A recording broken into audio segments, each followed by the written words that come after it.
The SS Venture, Jurassic Park's ghost ship and one of the biggest mysteries in the entire franchise. You see, it heads towards port, the harbour master keeps calling the vessel, but no one seems to respond. The ship is coming in fast, then all of a sudden, bang, impact, it crashes into the waterfront. And after it comes to a stop, well, the whole scene gets a lot worse, because when people board that ship, there are no screaming crew members, no.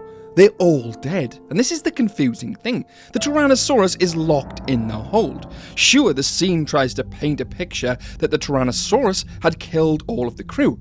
But that's impossible, because there's a dead crew member in the cabin. A severed hand still gripping the wheel. We then have another dead crewman with his hand frozen over the cargo hold controls. And for years, the answer has always been this buck T-Rex. Well, the longer you look at this SS Venture scene, the less clean that answer actually becomes. And it might not have been the Tyrannosaurus all along. You see, that severed hand on the wheel creates one of the weirdest visual problems the entire Jurassic franchise has. Because if the buck Rex really got into that bridge, how is the hand still there? I mean, how does an animal that size reach the captain, kill him, leave the wheel and cabin completely intact, and then somehow end up sealed back in the hold? There's clearly something else wrong here. By the end of The Lost World, Peter Ludlow and InGen have lost control of the expedition anyway. The original plan was to capture dinosaurs from Site B and bring them to San Diego, where the company could open a new Jurassic Park. The crown jewel was obviously the male Tyrannosaurus Rex. And after they trunked it, InGen decided to load it into a steel transport frame, fly it by helicopter onto the SS Venture. That ship then leaves Isla Sorna bound for San Diego. All of this is shown in the movie, and that's important because the moment we lose sight of the SS Venture, the most important part of the journey is already happening off screen. We then see the aftermath, not the actual attack, and all the evidence points in a different direction to what we're seeing on screen. And the one thing which destroys the entire buck killed the crew argument is that severed hand. And it looks to me as if something got to that man, but it wasn't the size of the animal in the cargo hold. There's also the issue of missing bodies. The SS Venture wasn't a tiny boat, so where is the rest of the crew? I mean, we will see one, maybe two people on the entirety of the boat. They'd be a big crew. Where are they? I mean, we'd have people manning the cargo, engine crews, navigation, radio, security. Where is everybody else? Did the Rex eat every single one of them? If an animal as big as the Tyrannosaurus Rex is fed once or twice, it's not going to need any more food. But when it gets to San Diego, it shows the animal having waken up from its drug-induced coma and urgently needing to feed, which wouldn't be the case if he's just ate several crew members from the boat. All the evidence here is pointing to the fact that the crew wasn't killed by the T-Rex. Okay, but let's just say he didn't kill everyone. Maybe some were killed, thrown overboard, maybe some jumped, maybe some were dragged into other areas we haven't seen. Or maybe they were attacked and killed by something else entirely. Velociraptors. And at first I know it sounds like fan fiction, right? Then you remember something from the original Jurassic Park novel. You see, in the book, the raptors were trying to reach the mainland by boarding ships. And they had done. They boarded many ships in the novel. And that idea in itself was one of Michael Crichton's creepiest concepts. A predator that was smart enough to use human transports. Not only that, they were smart enough to open doors. And they could easily do so on the SS Venture. Now, let's not get confused here. The Lost World doesn't show raptors on the SS Venture. But the scene itself we were talking about earlier feels like a smaller predator was on the ship. It could have easily severed the hand on the wheel. Small enough to get in and out of these cabins without causing any damage. Small enough to fit in the corridors of this ship and the other rooms. Small enough to kill these other people we don't see on the boat in the enclosed spaces. And the raptors could even disappear before anyone even knew they were there. Now imagine something. The raptors could tear through the crew while they were already distracted by the buck Rex waking up. Now this is the part where the theory gets extremely interesting.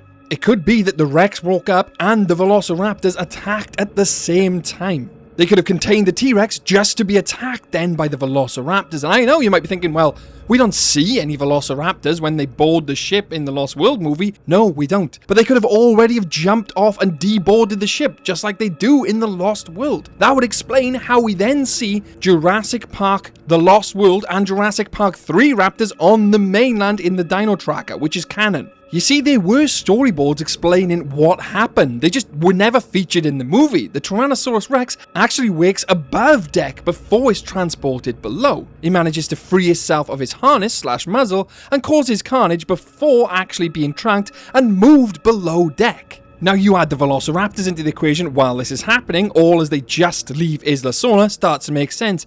But there's a third part to this story we haven't even explored yet, and that's the pteranodons of the Lost World. And I know a lot of people out there be thinking, wait, the pteranodons were in Jurassic Park 3, and they didn't leave the aviary till Miss Kirby left the door unlocked. That is completely wrong. There are pteranodons on the Lost World because we see them at the end of the Lost World, meaning they were there all along. Birdcage or not, they'd escaped years prior. There was even concept art depicting the pteranodons attacking the boat, killing the guy in the bridge/helm, which would explain why his hand was left there, but this all falls flat because there is no damage to the cab. The pteranodons never attacked. Well, never attacked the bridge anyway, but they could have easier swooped down again during the chaos of the Rex breakout. The velociraptors grabbed a few crewmen and took them back to the nests. That would explain why we see human heads/skulls in the pteranodon nest in Jurassic Park 3. Sure, they could be any worker, but I'd like to think it was the SS Venture workers. There's also another massive possibility that always gets overlooked, and that is the compies. The Lost World establishes the compy as a scavenger and a decent predator. I mean, one of the opening scenes is them attacking that little girl, and we see them absolutely decimate Dita Stark. Now let's imagine there's already some wounded humans aboard that boat from the Velociraptors or from the T-Rex. Them compies would absolutely give them a good go. Could compies have boarded the ship? Possibly. Could they have fed on the remains after the initial attack? Absolutely. But could they kill most of the crew of healthy adults on a moving cargo vessel? That is harder to believe. Compies could explain some of the missing remains, but surely there'd still be some bones and everything else scattered around, which is what they kind of suggest anyway in the film. They could clean up the evidence, but the primary killers, I believe, are less convincing than that of the raptors or the T-Rex. Here's what I believe actually happened. They just set off from Isla Sorna. I mean, maybe 5 minutes into their journey, tops. Raptors have already climbed aboard, along with compies, which is plausible. Compies could easily get on board without anybody noticing. A raptor, however, would have to be more tactical about it, but it can be done. Especially if they left Isla Sorna in the night, which that seems to imply when they're boarding the T-Rex. It's a nighttime scene, so I'm assuming they'd be leaving shortly after that. In the cover of darkness, compies and velociraptors could easily board that ship. We know that it would have been shortly into the trip that the Rex breaks free, because the Rex was still on board the deck, not down in the cargo hold. During this initial breakout, the velociraptors decide to attack the crew below deck, or they were discovered below deck and cause carnage themselves, all while the T-Rex is causing carnage above deck. The staff on board the ship struggle to get the Rex below deck. They do so, however, but only to be finished off by the raptors above deck, killing the man actually sealing the Rex below. Now, if you really wanted to, you could bring the pteranodons in and say they grabbed a few before leaving the island. A few dock workers / boat workers could have even jumped ship and swam back to the island. All of this now starts to make sense, way better than the storytelling they tried to tell in them initial scenes when the boat lands in San Diego. The compies which stowed aboard would then scavenge the remains. That's why we barely see any, or that's why they're all over the ship. And as to why we don't see any velociraptors on the ship, well, that's pretty easy. They could have jumped ship shortly after they'd killed the crew and swam back to Isla Sorna. They could have stayed on the boat until it crashes into the dock and then jump off, or jumped off just before it crashes. Either way, we see them velociraptors out in the world on the Dino Tracker. They would have to have got this somehow. Them deboarding the ship in San Diego makes complete sense to me. It would physically be impossible for that Rex to kill every single person aboard the ship without causing any type of damage. It doesn't make any sense, especially that hand on the wheel. And now we know it was a combination of everything. The reality of the situation is, though, that the velociraptors were never mentioned in the film. There was never any storyboards of the velociraptors supposed to be on the ship. It's just that they did such a poor job, we now have to fill in these plot holes because otherwise the story doesn't make sense. But count your blessings. aliens. At least it wasn't Jurassic Park 3 level. Or Dominion.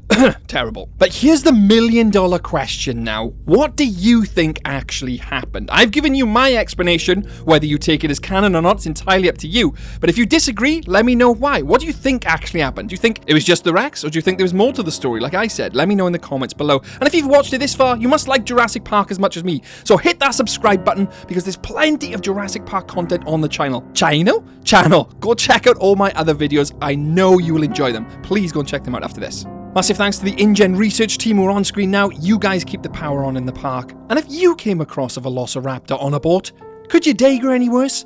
You bet Jurassic can. Catch you later.